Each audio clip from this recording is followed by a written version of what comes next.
let's start about with the game that just finished. We do that all the time. If you're joining us for the first time on our recap show, we always like to go with the game that's probably most fresh on everyone's mind. And if you're joining us live, you probably just saw Gotham and Angel City playing out to a 0-0 scoreline.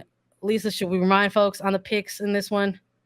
Yes, we both went with Angel City going on the road to take on Gotham. They got some points, right? They got a point in this scoreless draw, but interesting way to end the weekend for sure. Not what we both predicted at all.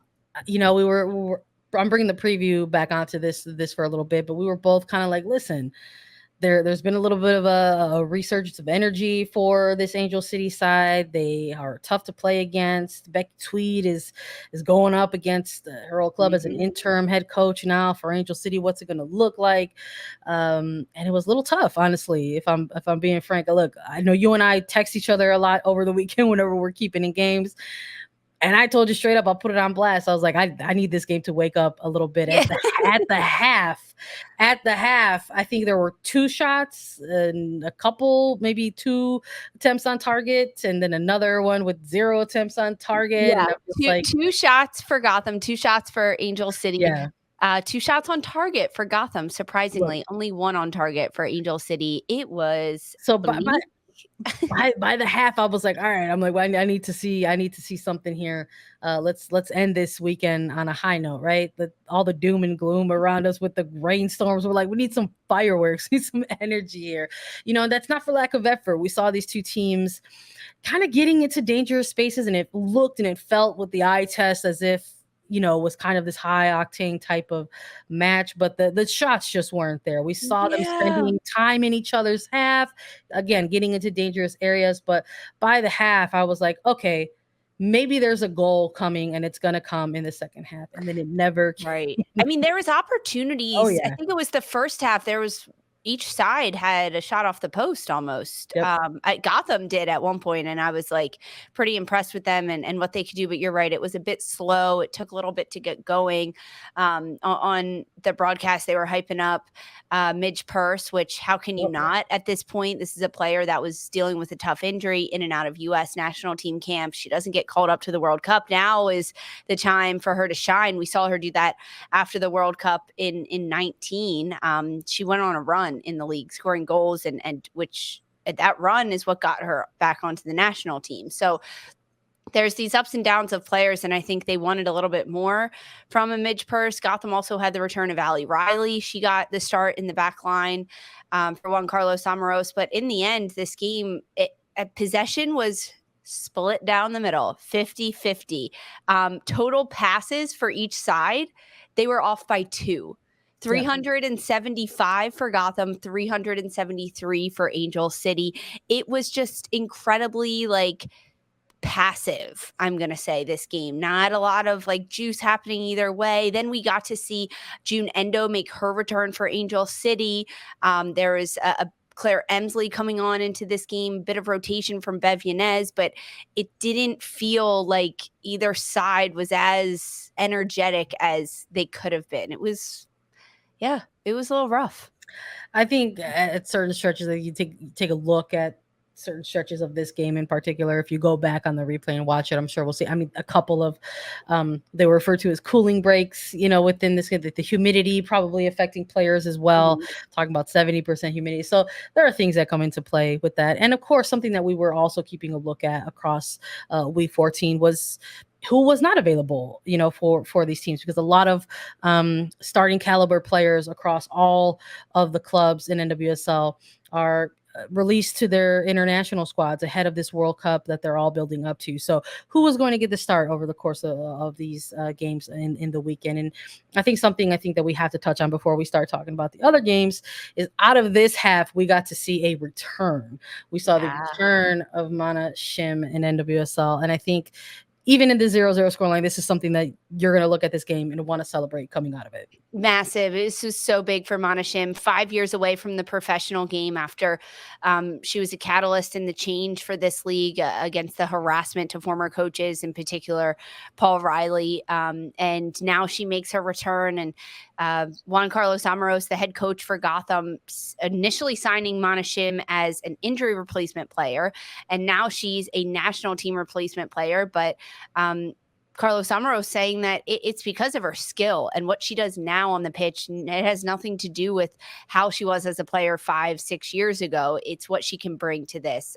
Fantastic to see her get back out there on the pitch, get a run out under her legs. You could hear Red Bull Arena going crazy when Shim was getting subbed into this game. Yeah, I mean, gave me chills for sure to see her back out there. Yeah, I think it was nice to see that national team replacement players are going to be utilized during this window of games during this World Cup period. I mean, most teams have to sign them, right? There's a minimum player that like rostered that they have to roster. So they have to sign national team replacement players, but do we get to see them on the pitch? I think we will throughout this stretch. Yeah. I don't know. I think you need to get on the phone with the Chicago Red Stars, Lisa. Maybe we'll see. I don't know. But we saw it in this game. We got to see a national team players being utilized, or replacement players getting utilized in this game. And it's I loved the reception that this player got, when she took the pitch. But a close a look at her after what was over like 8,000 days. They did the math on the broadcast, and I was like, that's outrageous to sort of hear some of these numbers that have passed since her last minutes back in the league. Yeah. But I was a little surprised to see Junendo as well in this one for Angel City. A lot of rap. I was like, the first thing that I was like focused on, I was like, that is an intense knee compression sleeve that she has on her knee. So we'll see moving forward how she's going to be able to perform for Japan, maybe closer, maybe trying to get some minutes before she actually exits to be in camps with Japan. And I think I also really like to see how they utilized Kawasumi for Gotham as well. I think they got to flex their bench a little bit, which I thought for me was kind of a bright spot in this game. I don't know if bench depth is something that we've actually pointed out Gotham for and said, like, this is the thing that is perhaps a bit of an X factor for them moving forward. I know we've talked about it with Portland. I know we've talked about it with Lorraine. We've talked about those clubs specifically as players or as rosters with a lot of role players that they can utilize during stretches like this. So I liked that. That was maybe one of the other silver linings for me that I'm taking a look at for Gotham specifically coming out of this match. So they split the points. They get to show off some of their depth, and they get to stay in the upper half of the table as well. Speaking of the NWSL standings, there is a new number one to start off the month of July, and it is North Carolina, because they picked up all 3 points against Houston Dash in a narrow 1-0 win. I believe we both went North Carolina in this one, Houston. In this one, yes, we did. We both went with the home side for the Courage going up against Houston. This was the second matchup between these two, but the first one, remember, it was that like 52nd minute stoppage time game that the game paused for Lightning in Houston at the end of April, and it never resumed. So Houston definitely bitter about that. Obviously, they couldn't pick up points in the first game at the end of April, so they felt like there was unfinished business, some stuff left on the table. They traveled to North Carolina. Diana Ordonez, after her rookie season with the Courage, she returns looking to get back points, and North Carolina has just been impressive. They're kind of like, I mean this like as a compliment, like the little engine that could, in terms of like they're continuing to climb up the mountain and pick up points and do it in like a sneaky, quiet way that's really working for them, because they're not flashy, right? It's not like we're getting flashy score lines or flashy play or certain players scoring all the goals or whatever it may be. They're putting their heads down, they're grinding, they're working, they're playing the game that Sean Nahas has set out for this team in North Carolina to play, and that is possession, and ultimately get a goal. It comes just around the hour mark from Tyler Lucy. That's her fourth game-winning goal of the year, her fourth goal of the year, and her fourth game-winning goal of the year. So that's how North Carolina gets them. Narrow score lines, but that's fourth straight shutout for them.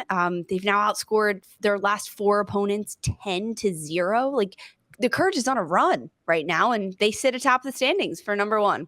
They're in incredible form. I don't know if there's a more informed team right now. And I'm saying this knowing that it's just mere points. Like there's a certain amount of points that separate team number 1 from team number 6, So, but even in that, with Portland previously being the number 1 team, for example, now they got bumped to number 2. They've got a couple losses. They've got a draw in between some of these wins that they picked up.